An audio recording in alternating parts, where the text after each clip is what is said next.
And for more on this, we're being joined by Retired Colonel Rick Outzin, Senior Fellow at the Atlantic Council and the Jamestown Foundation. He's joining us live from Washington, D.C. Thank you so much for joining us. Now, let me begin by asking you, this is Israel attacking Hezbollah. It's a tit-for-tat attack. Now, we don't know much about the Hezbollah commander, but do you think this, considering that IDF has said that he's the right-hand man, is this a serious escalation? Well, I don't think it's an escalation, and it's good to be with you, by the way. I think it is that because it's tit for tat, it's not an escalation. This sort of tit for tat game has actually been going on for some time. And in a sense, Hezbollah knows what the Israelis refer to as the rules of the game. The rules of the game on both sides include expectations about the level of force. Now, this Fuad Shukr was, in fact, a senior military wing planner and commander for Hezbollah, with ties to militant attacks going back all the way to 1983 when he was involved in the attack against the U.S. Embassy in Beirut. So the fact that he would be targeted after he had been involved with the planning on this deeper rocket strike that killed the 12 kids in Majd al-Shams is really quite proportionate, quite targeted. I think if Israel wanted to signal escalation, and clearly they couldn't just let the attack go unanswered, then they would have been striking more targets more deeply and a lot more collateral damage. I think this was actually a restrained and fairly precise attack on the part of Israel. Now, if Hezbollah chooses to escalate further after this, they have some capabilities to do so, but I don't think they will. Now that you mentioned that, Netanyahu has clearly said that he's in for an all-out war if it goes. Now, of course, Hezbollah has said that if a ceasefire takes place, we won't take it further. How does the ceasefire deal now stand that U.S. has been trying to get that deal done? Well, I think it delays it at least by a little bit. Now, from what I've read and from what I hear, there is broad support in Israel to go to a ceasefire soon to get the rest of their hostages released.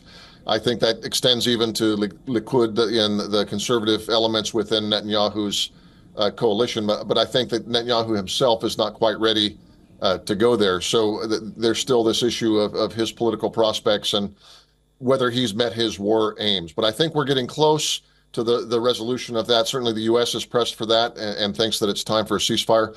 But this looming aspect of a second front war, where maybe the Hamas in Gaza fighting is finally calming down a little bit, but now this new round of escalation marked by the death of the 12 children in Majd al-Shams and deeper attacks. Because let's remember that Hezbollah has been attacking for months now, up to about a depth of 5 or 6 kilometers. They fired 6,000 rockets into Israel and made the northern border strip essentially unlivable.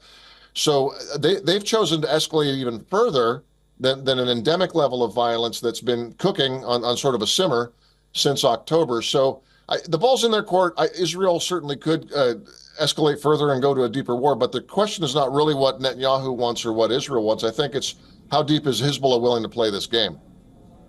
Now, Iran has elected its president, and it was to be noted that they had the leaders of Hezbollah there, so he's clearly said that they're going to be supporting Hezbollah and the Iran-backed other military.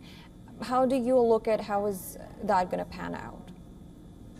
Well, I think Iran has managed to wage a low-intensity war against Israel using multiple cat's paws. Hezbollah in Lebanon, Hamas in Gaza, the Houthis in Yemen, and then a variety of militias in Syria and Iraq. And essentially, it's avoided almost all direct retaliation against itself. This is not just the policy of one Iranian leader or another. This is long-standing Iranian statecraft.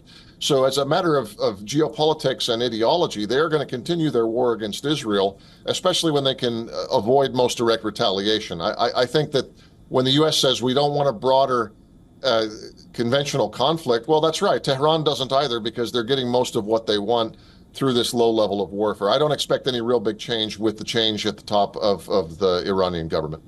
All right. Well, we will be looking at how this all pans out, looking forward for a ceasefire maybe. But thank you so much for giving your insights. Good to be with you. Thank you.